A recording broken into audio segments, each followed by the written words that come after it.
بسم الله الرحمن الرحيم. الحمد لله رب العالمين، وصلى الله وسلم وبارك على نبينا محمد وعلى آله وصحبه أجمعين. أما بعد،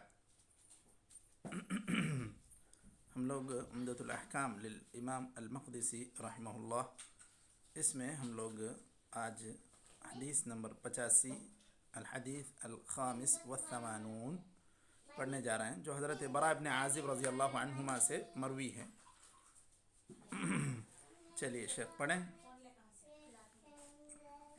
بسم الله الرحمن الرحيم. عن البراء بن عازب رضي الله عنهما قال: رمقت الصلاة مع محمد صلى الله عليه وسلم فوجدت قيامه فركعته فاعتدال له بعد ركوعه فسجدته فجلسته بين السجدتين فجلسته ما بين التسليم والانصراف قريبا من السواء. وفي رواية البخاري ما خلا القيام والقعود قريبا من السواء. البخاري ومسلم. طيب اللي بعده جی اس کے بعد والی حدیث پڑھیں۔ وعن ثابت البناني عن أنس رضي الله عنه قال: إني لا آل أن أصلي بكم كما كان رسول الله صلى الله عليه وسلم يصلي بنا. قال ثابت: فكان أنس يصنع شيئا لا أراكم تصنعونه. كان إذا رفع رأسه من الركوع انتصب قائما حتى يقول القائل قد نسي، وإذا رفع رأسه من السجدة مكث حتى يقول القائل قد نسي. البخاري ومسلم. وعن أنس بن مالك رضي الله عنه قال: ما صليت وراء إمام قط أخف صلاة ولا أتم صلاة من النبي صلى الله عليه وسلم. وعن أبي قلابة عبد الله بن زيد الجرمي البصري قال: جاءنا مالك بن الحويرث في مسجدنا هذا فقال: إني لأصلي بكم وما أريد الصلاة أصلي كيف رأيت رسول الله صلى الله عليه وسلم يصلي. فقلت لأبي قلابة: كيف كان يصلي؟ قال: مثل صلاة شيخنا هذا، وكان يجلس إذا رفع رأسه من السجود قبل أن ينهض. البخاري ومسلم. يكفي ولا؟ اور ایک پڑھ لو۔ وعن عبد الله بن مالك بن بحينة رضي الله عنه أن النبي صلى الله عليه وسلم كان إذا صلى فرج بين يديه حتى يبدو بياض إبطيه. البخاري ومسلم. 92 تک ابھی الحديث ہم لوگ 89 التسعون. پڑھیں۔ ہاں خیر، یہاں تک 90 تک پڑھ لیں، کم سے کم عدد یاد رہیں۔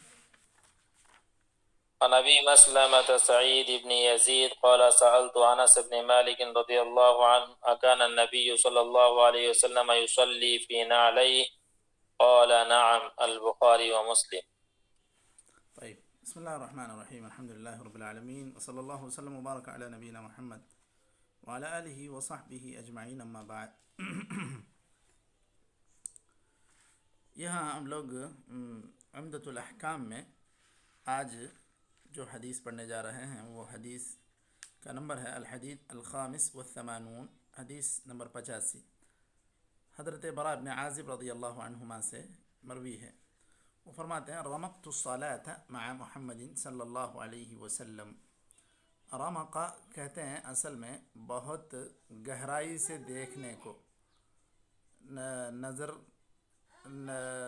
کسی کا متابعہ کرتے ہوئے کوئی چیز دیکھ رہے ہیں تو اس کو کہتے ہیں رمق، ای نظر الیہ واتبعہ بصرہ۔ تو آپ صلی اللہ علیہ وسلم کی نماز کو حضرت براء بن عازب رضی اللہ عنہما نے بہت ہی گہرائی سے دیکھا، تو آپ صلی اللہ علیہ وسلم کی نماز کو انہوں نے نوٹ کیا۔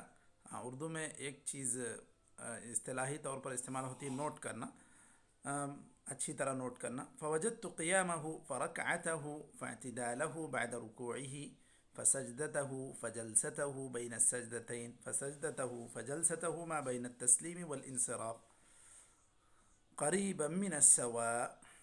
یہ ساری چیزوں میں ایک طرح کا تناسب ہوا کرتا تھا کہ آپ صلی اللہ علیہ وسلم جب نماز پڑھایا کرتے تھے تو جس طرح آپ صلی اللہ علیہ وسلم کا قیام، رکوع، سجود اور ان چیزوں میں ایک مناسبت ہوتی تھی. ایسا نہیں کہ کبھی آپ رکوع میں ہیں تو بہت دیر تک رکوع کر رہے ہیں اور قیام ہی مختصر ہو گیا، رکوع ہی طویل ہو گیا، سجدہ مختصر ہو گیا، سجدے کے درمیان بیٹھنا طویل ہو گیا. تو یہ اس کو کیا کہیں گے کہ ایک طرح سے توازن نہیں ہے. یہ نماز کے جو بیچ میں بیٹھنے کی کیفیت ہے، سجدہ کرنے کی کیفیت ہے، اس میں ایک تناسب نہیں رہے گا. لیکن جو حضرت براء بن عازب رضی اللہ عنہما بیان کر رہے ہیں کہ نبی علیہ السلام کی نماز کو انہوں نے برابر نوٹ کیا تو آپ صلی اللہ علیہ وسلم کی یہ ساری چیزیں بالکل قریب من السوا، یعنی سب ایک طرح کے تھے. ایک بخاری کی روایت میں ما خلا القیام والقعود، تو ما خلا ما عدا کے معنی میں، تو اس روایت میں یہ ہے کہ آپ صلی اللہ علیہ وسلم کا قیام گویا کہ طویل ہوتا تھا، اور اسی طرح جو تشہد کے لیے آپ بیٹھ رہے تھے اس کے اندر الی حد ما ایک حد تک جو ہے طول یا طویل تھے یہ دونوں چیزیں. ایک تو تشہد کے لیے بیٹھنا اور ایک آپ صلی اللہ علیہ وسلم کا قیام یا قرات کرنا. تو یہ بخاری کی ایک روایت میں یہ ہے کہ اس کے علاوہ باقی ساری چیزیں، رکوع، سجدہ، سجدے کے درمیان بیٹھنا، یہ ساری چیزیں، رکوع سے اٹھ کے انتظار کرنا، یہ ساری چیزیں تقریباً یکساں ہوا کرتی تھیں. تو اب اس حدیث میں جو ما خلا کا ذکر ہے، اس سے ایک دوسری روایت کا مفہوم معلوم ہوتا ہے کہ اگر کبھی تناسب اگر اونچ نیچ ہوتی ہے تو قیام اور تشہد میں ہونا چاہیے، جیسا کہ آپ صلی اللہ علیہ وسلم سے دوسری روایت میں منقول ہے. اب یہاں اس حدیث میں جو مسائل مستنبط ہیں یا جن مسائل کا استنباط انہوں نے کیا ہے، سب سے پہلی بات، سب سے افضل یہی ہے کہ رکوع سے اٹھنا، سجدہ، پھر سجدے سے اٹھنا، یہ ساری چیزوں کی مقدار یکساں ہونا چاہیے، یہی افضل ہے. کیونکہ حضرت براء بن عازب رضی اللہ عنہما نے جیسے بیان کیا کہ وہ آپ صلی اللہ علیہ وسلم کی نماز کو نوٹ کیے تو سب یکساں پا رہے تھے. اسی طرح یہ دوسری روایت کی بنیاد پر یہ بات بھی ثابت ہوتی ہے کہ آپ صلی اللہ علیہ وسلم کا قیام قرات کے لیے اور جلوس تشہد کی دعائیں پڑھنے کے لیے آپ صلی اللہ علیہ وسلم طویل بھی کر دیا کرتے تھے. اور تیسری چیز کہ پوری طرح نماز میں اگر پورے نماز کو نوٹ کیا جائے تو تناسب رہنا چاہیے. رکوع سجود جس طرح آپ کرتے ہیں اسی حساب سے آپ قرات بھی قریب قریب اسی طرح کرنی چاہیے. جیسے ابھی ہم لوگ عموماً قیام جب پڑھاتے ہیں رمضان میں تو اس وقت آپ نوٹ کرتے ہیں کہ چونکہ قرات طویل ہوتی ہے اسی لیے ایک حد تک ہم لوگ رکوع بھی سجود بھی قدر طویل کرتے ہیں. جب اس کے بالمقابل جب یہاں مغرب وغیرہ کی نماز ہوتی ہے تو چونکہ قرات بھی مختصر ہوتی ہے تو اسی اعتبار سے یہ ساری چیزیں بھی مختصر ہی ہوا کرتی ہیں، رکوع ہو، سجود ہو. تو یہ تناسب اس میں باقی رہنا چاہیے. قرات جیسی طویل ہو رہی ہے اسی حساب سے ایک قریب قریب مقدار میں رکوع اور سجود میں بھی وقفہ رہے.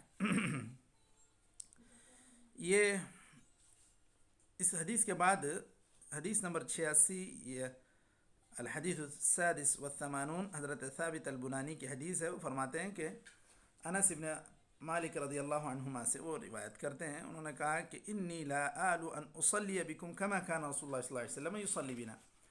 یہ حضرت انس رضی اللہ عنہما بیان کر رہے ہیں، ان کو پڑھ کر نماز بتلا رہے ہیں، اور ان کی نماز کو ثابت البنانی بیان کرتے ہیں. یعنی اب حضرت انس رضی اللہ عنہما کی نماز کو نوٹ کر کے بتا رہے ہیں حضرت ثابت. یہ فکان انس یصنع شیئا لا اراکم تصنعونہ. حضرت انس کی نماز کو نوٹ کر کے انہوں نے جو چیزیں بیان کی اس میں ایک چیز یہ بھی بیان کی کہ جب وہ رکوع سے سر اٹھاتے تھے تو کھڑے ہو جاتے تھے. حتی یقول القائل قد نسی، یہاں تک لوگوں کو ایسے بھی شبہ ہو جاتا ہے کہ ہو سکتا ہے کہ شاید یہ بھول گئے ہوں گے کہ یہ اس وقت رکوع کے بعد اٹھ کر کھڑے ہوئے ہیں. وَإِذَا رَفَعَ رَأْسَهُ مِنَ السَّجْدَةِ مَكَثَ حَتَّى يَقُولَ الْقَائِلُ قَدْ نَسِي. اسی طرح دو سجدوں کے درمیان کا جو وقفہ ہوتا ہے یہ بھی طویل ہوتا، اور رکوع کے بعد کا جو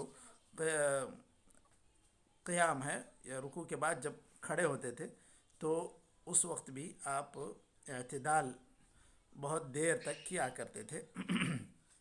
اب چونکہ حضرت اس میں انس نے یہ بات کہی کہ میں نبی علیہ السلام کی نماز آپ لوگوں کو بتلا رہا ہوں، اور اس میں انہوں نے اس طرح کر کے بتلایا، اسی لیے یہ بات اس سے معلوم ہو رہی ہے کہ نماز میں رکوع کے بعد بہت اطمینان سے کھڑے ہونا چاہیے. لیکن میں جی انی لا آلو کے معنی کیا کریں گے؟ لا آلو ان اصلی بکم کما کانا. ای لا اقصر. ہاں جی ٹھیک ہے.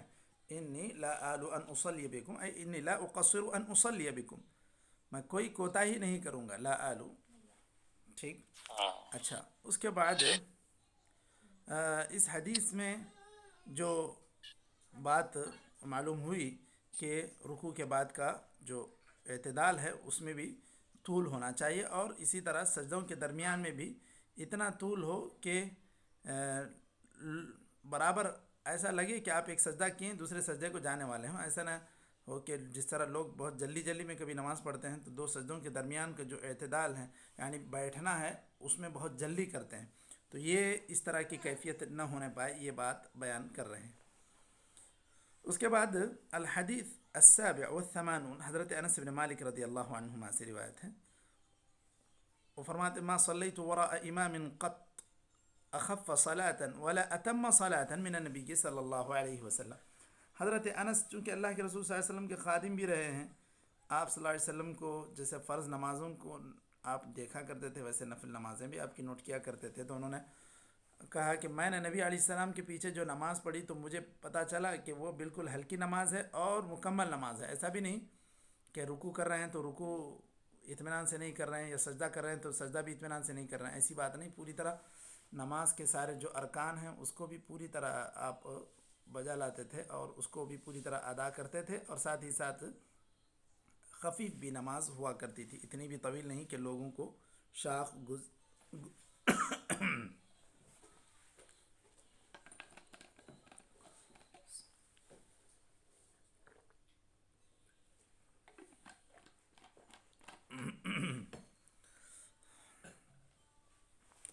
چلیے. اس کے بعد یہ خاص طور پر جب نبی علیہ السلام کے پیچھے نماز پڑھنے کی بات ہو رہی ہے، حضرت انس جو بیان کر رہے ہیں یہ آپ صلی اللہ علیہ وسلم کے پیچھے نماز پڑھنے کی بات بیان کر رہے ہیں. تو اس سے معلوم ہو رہا ہے کہ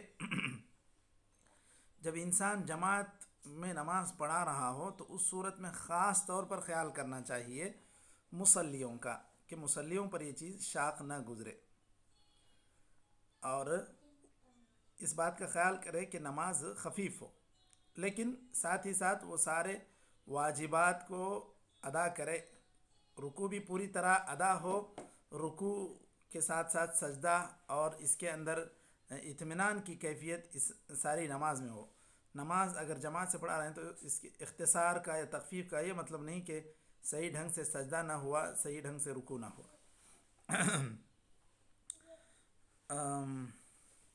اس کے بعد الحدیث الثامن والثمانون، 88 حدیث نمبر 88 میں حضرت ابو قلابہ کی روایت ہے.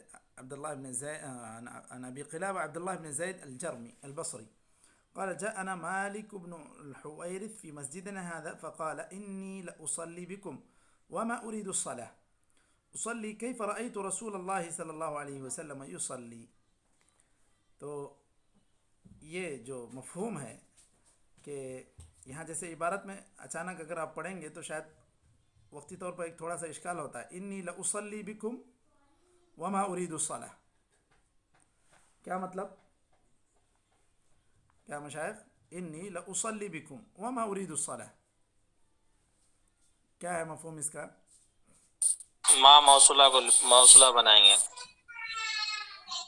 تو کیسے ہوگا مفہوم بے ترجمہ؟ شک میں بے شک وہ نماز پڑھاؤں گا جو میں آپ کو وہ نماز پڑھاتا ہوں جو میں چاہتا ہوں، ایسا نہیں، ماں جیسا موصولہ رسول نہیں صلی اللہ ہوگا، علیہ نہیں یہاں ماں موصولہ تو فٹ نہیں ہوتا ہے. چلے وسلم. اور مشائخ مفہوم کہاں ہیں؟ شیخ فضیل، شیخ علیم، شیخ عبداللہ. شیخ وہ یہ کہنا چاہ رہے ہیں کہ میں نماز نہیں پڑھانا چاہ رہا ہوں بلکہ اللہ کی نبی کی نماز بتانا چاہتا ہوں. جی جی نماز پڑھانا میرا مقصد نہیں ہے، مگر اللہ کی نبی کی نماز بتانا چاہ رہا ہوں، یہ مطلب ہے. جی. اور کچھ وضاحت؟ جی مشائخ. جی شیخ کیا آگے بڑھیں؟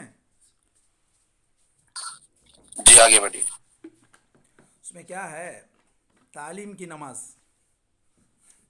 سمجھ رہے ہیں کہ ابھی یہ نہ نماز کا وقت ہے اور نہ میں نماز میں تمہاری امامت کرنا چاہ رہا ہوں، بس میں تمہارے کو نماز کا طریقہ سکھلانا چاہ رہا ہوں، بتلانا چاہ رہا ہوں. مان لیں کہ اب صبح 10 بجے کے وقت میں آ گئے یا 11 بجے آ گئے، ابھی تو کوئی فرض نماز بھی نہیں ہے اور نہ وہ کوئی نفل نماز کے عبادت کا ارادہ رکھ رہے ہیں، بس وہ نماز سکھانا چاہ رہے ہیں. تو یہ بھی ایک دعوت ہے، یہ بھی ایک اصلاح ہے کہ جہاں لوگ جس علاقے کے نبی علیہ السلام کی خدمت میں نہیں آیا کرتے تھے اور ان کو اتنا گہرائی سے آپ صلی اللہ علیہ وسلم سے نماز سیکھنے کا موقع نہیں مل پاتا تھا، یا تو اپنے مشغولیات میں زیادہ رہتے، کسی اور جگہ میں نماز ان کی ہو جاتی تھی، تو ایسے لوگوں کو وہ جا کر نماز سکھلانے کے لیے وہاں پر گئے تھے. تو انہوں نے کہا انی لاصلی بکم، ابھی میں نماز پڑھ کے تمہیں بتلاؤں گا، وما ارید الصلاح، حالانکہ اب اس وقت میں اس نماز کے ذریعے سے کوئی ایک عبادت کرنا نہیں چاہ رہا ہوں. تو ہو سکتا ہے کہ اب اس نماز میں تعلیم کرتے ہوئے، سکھلاتے ہوئے بعض چیزوں کی وضاحت بھی ہو جائے گی کہ بھائی یہ پیٹھ اس طرح سیدھی رکھنا ہے، نہ اٹھنا ہے نہ بیٹھنا ہے، ایسی بات جس طرح مکتب میں بچوں کو سکھاتے ہیں وہ انداز کی بات وہ کہنا چاہ رہے ہیں. اچھا، اصلی کیف رأیت رسول اللہ صلی اللہ علیہ وسلم یصلی. ٹھیک، اب جو میں نماز پڑھ کے آپ کو سکھلا رہا ہوں اور سکھاؤں گا تو ایسی نماز جو بالکل میں نے نبی علیہ السلام سے سیکھی. فقلت لأبی قلابہ، اب یہ دوسرے جو صاحب ہیں جو یہ وہ کہہ رہے ہیں کیف کان یصلی، تو کیسے بھائی کیسے پڑھتے تھے؟ تو قال مثل صلاة شيخنا هذا وكان يجلس إذا رفع رأسه من السجود قبل أن ينهض. اچھا، یہاں پر اس کو کہتے ہیں یہ اذا رفع رأسه من السجود قبل ان ينهض. ایک تو نماز میں جو دوسرے سجدے کے بعد اٹھنے کی کیفیت ہے، کچھ لوگ ڈائریکٹ سجدے سے سیدھے کھڑے ہو جاتے ہیں، جیسے مثال کے طور پہ چوتھی رکعت پڑھنے جا رہے ہیں، دوسری رکعت پڑھنے جا رہے ہیں، تو ایسی صورت میں بالکل فوراً سجدے سے سیدھے قیام کی طرف نہ چلے جائیں، بلکہ بیچ میں یہ جو جلسہ ہے اس کو کہتے ہیں جلسہ استراحہ، جلسۃ الاستراحہ کہتے ہیں، اور یہ مستحب ہے. اگر کوئی انسان اس طرح اٹھ جاتا ہے تو اس سے اس کی نماز پر کوئی فرق نہیں پڑے گا، لیکن یہ کہ جیسے انہوں نے کہا کہ نبی علیہ السلام کی نماز تو اس میں جلسۃ الاستراحہ یہ کیا کرتے تھے اور اس کو انہوں نے بتلایا. اور جلسۃ الاستراحہ ہوگا کب؟ جب آپ سجدے سے قیام کے لیے اٹھ رہے ہیں. یہ جو تشہد اول ہے وہ جلسۃ الاستراحہ نہیں کہلائے گا، وہ تو تشہد اول ہی ہے، اس کے اندر تو اطمینان سے آدمی بیٹھ جاتا ہے. اور اس کے بعد اس حدیث سے ایک مسئلہ یہ بھی معلوم ہو رہا ہے، تعلیم نماز کی دی جا سکتی ہے، سکھایا جا سکتا ہے، ایک ایک رکن کو ایسا کرو، ایسا اٹھو، ایسا بیٹھو، ہاتھ سجدے میں اس طرح سے پھیلے ہوئے ہوں، آپ کے پیروں کی کیفیت یہ ہو، تو عملی طور پر بتلایا جا سکتا ہے، تعلیم دی جا سکتی ہے، جس طرح صحابہ سے ثابت ہے. اور ایک مسئلہ یہ بھی یہ ہے کہ اس طرح تعلیم دینا عبادت کی یہ جائز ہے، اور اس سے کوئی اور چیز یعنی کہ یہ دکھاوا یا اس طرح کی کوئی بات اس کے اوپر صادق نہیں آتی، کیونکہ یہ جب دیکھ رہے ہیں، نوٹ کر رہے ہیں کہ جو لوگ یہاں پر ہیں ان کو ضرور تعلیم دینی چاہیے نماز کی، تو وہ باقاعدہ نماز کے علاوہ وقت میں نماز کی تعلیم دے رہے ہیں۔ تو اس طرح نماز کی تعلیم دینا یا نماز کو عملی طور پر سمجھانا یہ سلف صالحین سے ثابت ہے۔ اب حدیث نمبر 89 یا 89، الحدیث التاسع والثمانون، حضرت عبداللہ بن مالک رضی اللہ عنہ ان سے روایت ہے کہ نبی علیہ السلام جب نماز پڑھتے فرج بین یدیہ حتی یبدو بیاض ابطیہ، جب آپ صلی اللہ علیہ وسلم نماز پڑھتے تو آپ صلی اللہ علیہ وسلم کے دونوں بغلوں کی سفیدی دیکھی جاتی تھی۔ تو یہ کب؟ یہ خاص طور پر سجدے کی کیفیت یہ بیان کر رہے ہیں، یعنی سجدے میں جب آدمی ہاتھ رکھے گا تو اس قدر اپنے بدن سے یا پیٹ سے نہ چپکائے، بلکہ اس کو ایسے کھلا رکھے کہ یہاں تک کہ اگر کوئی انسان ایسے ہی احرام کی طرح کوئی چیز اوڑھا ہوا ہو تو کبھی ہو سکتا ہے کہ اس کا بغل نظر آ جائے۔ یہ اس طرح نبی علیہ السلام کی نماز میں یہ دونوں ہاتھوں کو آپ صلی اللہ علیہ وسلم دور رکھتے تھے اپنے بازوؤں سے۔ اچھا،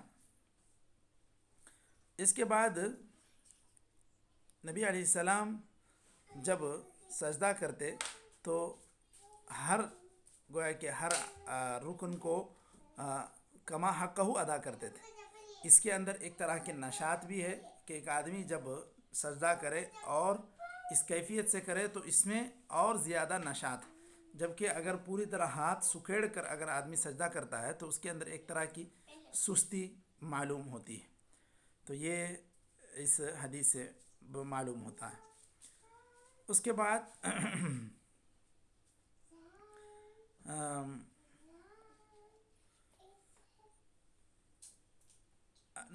حدیث نمبر 90 ہم لوگوں نے پڑھی ہے۔ اب یہاں پر ایک چیز کہ نبی علیہ السلام سے کیا عورتوں کی نماز یا مردوں کی نماز میں کچھ الگ کیفیت ثابت ہے یا نہیں ہے، اس میں لوگ بحث کرتے ہیں، جبکہ صحیح بات یہ ہے کہ آپ صلی اللہ علیہ وسلم نے ایسی کوئی خاص بات ان عورتوں کے لیے نہیں رکھی۔ تو سجدہ جس طرح مرد کرتے ہیں اسی طرح عورتیں کریں گی۔ یہ جس طرح کچھ لوگ اس کو چپٹی نماز یا چپٹا سجدہ کرتے ہیں، تو وہ ساری چیزیں اس کے لیے کوئی دلیل نہیں ہے صحیح حدیث سے۔ آپ صلی اللہ علیہ وسلم نے جو بات مرد لوگوں کے لیے بیان کی ہے وہی بات عورتوں کے لیے آپ صلی اللہ علیہ وسلم نے بیان کی۔ تو اس طرح سجدے کی کیفیت میں یا کسی اور رکن میں عورتوں کا طریقہ الگ، مردوں کا طریقہ الگ، یہ کسی صحیح حدیث سے ثابت نہیں ہے۔ اس پر کافی لوگوں نے کچھ بحثیں لکھی ہیں۔ اس میں شیخ صلاح الدین یوسف رحمہ اللہ، انہوں نے بہت اچھے انداز میں اردو میں لکھا ہے۔ عورتوں کے امتیازی مسائل نام کی کتاب ہے ان کی، اس میں خاص طور پر انہوں نے یہ اس بات کا خلاصہ کیا کہ نبی علیہ السلام سے کوئی خاص چیز عورتوں کے لیے ثابت نہیں ہے نماز کے سلسلے میں، اور جو روایتیں پیش کی جاتی ہیں ان کا بھی کافی انہوں نے جائزہ لیا ہے۔ چلیے، اس کے بعد الحدیث 90، حدیث نمبر 90، نبی علیہ السلام کا طریقہ حضرت انس رضی اللہ عنہ بیان کرتے ہیں۔ حضرت ابو مسلمہ نے پوچھا، سألت انس بن مالک رضی اللہ عنہ اکان النبی صلی اللہ علیہ وسلم یصلی فی نعلیہ قال نعم، نبی علیہ السلام کیا نماز پڑھا کرتے تھے چپل میں یا جوتوں میں؟ تو انہوں نے کہا کہ ہاں بالکل پڑھا کرتے تھے آپ صلی اللہ علیہ وسلم۔ تو یہ چونکہ نبی علیہ السلام سے حدیث میں ثابت ہے، اسی لیے مستحب ہے نعلین میں نماز پڑھنا، اور یہ اس لیے کہ نبی علیہ السلام نے پڑھ کر دکھلایا اور حضرت انس نے اس کی گواہی دی۔ اور اسی طرح اس حدیث سے یہ بھی معلوم ہوتا ہے کہ آپ صلی اللہ علیہ وسلم نے ایک بات جو واضح طور پر یہ کہی، اذا جاء احدکم المسجد فلینظر فان رأى فی نعلیہ قدرا، او اذن فلیمسح ولیصلی فیہما۔ آپ صلی اللہ علیہ وسلم نے کہا کہ دیکھو اگر کوئی مسجد آئے تو پہلے اپنے چپل میں دیکھ لے کہ کہیں کوئی گندی چیز تو نہ لگی، اگر لگی ہے تو اس کو پوچھ کر پھر اس میں نماز پڑھے۔ آپ صلی اللہ علیہ وسلم نے دیگر حدیث میں جو سنن ابی داؤد میں ہے کہ خالف الیہود فإنہم لا یصلون فی نعالہم ولا خفافہم، آپ صلی اللہ علیہ وسلم نے خاص طور پر تعلیم دی ہے۔ تو یہ باقی اب لوگ کسی وجہ سے نہیں پڑھتے ہیں تو یہ کوئی شرعی دلیل نہیں ہے، یہ سب لوگوں کے اپنے سوچنے کا انداز ہے کہ اس سے مسجد کا سجاد گندا ہو جائے گا یا مسجد گندی ہو جائے گی۔ تو اگر چپل صاف رہے گا تو اس طرح کی کوئی بات نہیں ہوگی، چپل میں گندگی دھول لگی رہے گی تو ہی اس طرح کا مسئلہ پیدا ہوگا۔ چلیے یہاں تک قریب ہم لوگوں نے 90 حدیث پڑھی ہیں، اور 2 حدیث باقی ہیں، اس کے بعد ایک نیا باب شروع ہوتا ہے تو ہم لوگ پڑھ لیں گے اگر وقت ہے، ابھی شاید ہو سکتا ہے 4-5 منٹ اور چلے گی میٹنگ۔ چلیں شیخ پڑھیں الحدیث الحادی والتسعون۔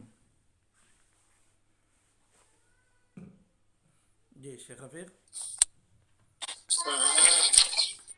عن ابي قتادة الانصاري رضي الله عنه ان رسول الله صلى الله عليه وسلم كان يصلي وهو حامل امامة بنت زينب بنت رسول الله صلى الله عليه وسلم ولأبي العاص بن ربيع بن عبد الشمس فإذا سجد وضعها وإذا قام حملها، البخاری ومسلم۔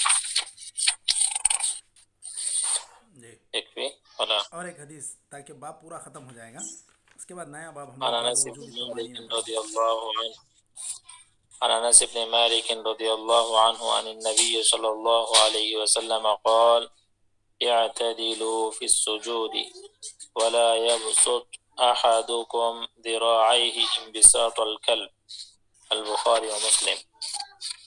جی چلیے بسم اللہ الرحمن الرحیم۔ اس کے اندر جو الحدیث الحادی والتسعون مذکور ہے، اس حدیث میں حضرت ابو قتادہ رضی اللہ عنہ سے بیان ہے کہ نبی رضی اللہ عنہ سے بیان ہے کہ نبی علیہ السلام نماز پڑھا کرتے تھے امامہ بنت زینب کو اٹھا کر، اور اس میں کیفیت کیا ہوتی تھی، جب آپ صلی اللہ علیہ وسلم سجدہ کرتے تو ان کو رکھ دیتے، نیچے بیٹھا دیتے، اور جب پھر اٹھ کر کھڑے ہوتے قیام کے لیے تو آپ صلی اللہ علیہ وسلم اس میں پھر اٹھا لیا کرتے تھے۔ تو یہ آپ صلی اللہ علیہ وسلم سے ثابت ہے، اور اس طرح کرنا یہ نماز کو نہ باطل کرتا ہے اور نہ اس سے نماز میں خلل ہوتا ہے۔ وہ اس لیے کہ آپ صلی اللہ علیہ وسلم نے جب بتایا کہ اس طرح سے نماز پڑھی جا سکتی ہے تو آپ صلی اللہ علیہ وسلم کے طریقے پر عمل کرنا یہ نماز میں خلل کا باعث نہیں ہوگا۔ اور یہ چیز کہ اس میں حرکت کثیرہ ہے یا کہ بہت زیادہ اس میں حرکت ہوتی ہے، اس وجہ سے بہت سارے لوگوں نے اس کو کہا کہ یہ منسوخ ہے یا اس طرح کی باتیں کی کہ یہ آپ صلی اللہ علیہ وسلم کے لیے خاص تھا۔ تو امام ابن حجر رحمۃ اللہ علیہ وغیرہ نے کہا کہ یہ ساری چیزیں بے بنیاد ہیں، اور نہ اس کی کوئی دلیل ہے کہ آپ صلی اللہ علیہ وسلم کے لیے یہ خاص تھا یا اس سے نماز جو ہے باطل ہو جاتی ہے حرکت کثیرہ سے۔ یہ ساری چیزیں بے بنیاد ہیں، یہ بات امام نووی نے کہی۔ اور اس حدیث سے جو بات معلوم ہوتی ہے وہ یہ کہ اس طرح کی زیادہ حرکت کی ضرورت پڑے نماز میں تو کی جا سکتی ہے، چاہے فرض نماز میں ہو چاہے نفل نماز میں ہو، امام، مأموم، منفرد، سب کے لیے۔ اور اسی طرح اب ایک چیز اور ہے کہ جس بچے کو اٹھایا جا رہا ہے، اب ظن غالب یہی ہے کہ اس کے کپڑے بھی پاک ہی ہوں گے، لیکن اگر اس کے کپڑے میں کہیں کچھ لگا ہوا ہے تو اب یہ نمازی جو اٹھایا ہے اس بچے کو، کیا اس کی وجہ سے اس کی نماز پر خلل ہوگا؟ اب مان لیں کہ ایک بچہ جس کو یہ پمپر پہنایا گیا ہے اور اس کے اندر تو وہ ہو سکتا ہے کیا بھی ہو نہ بھی کیا ہو، تو کیا اس کی وجہ سے یہ جو آدمی نماز پڑھ رہا ہے کیا اس کی نماز متاثر ہوگی یا نہیں ہوگی؟ کیا مشائخ؟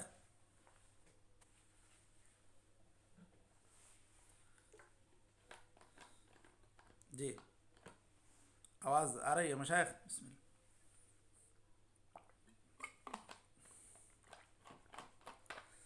دیکھیے یہاں پر جو کیا پوچھے؟ اب جس طرح ایک بچے کو اب اٹھا کر پڑھنے کی ضرورت پیش آئی، بچے کو پمپر پہنایا گیا ہے، اب اس کے اندر کیا کیفیت ہے یہ تو نہیں پتہ، تو اگر آدمی اس طرح اٹھا لے تو کیا وہ بچہ جو ہے نا جس کے اندر ہو سکتا ہے کہ اس کے پمپر میں پیشاب بھی ہو، تو کیا اس کی وجہ سے اس کی نماز باطل ہوگی یا اس کی نماز ناقابل قبول ہوگی؟ ایسی کوئی بات ہے؟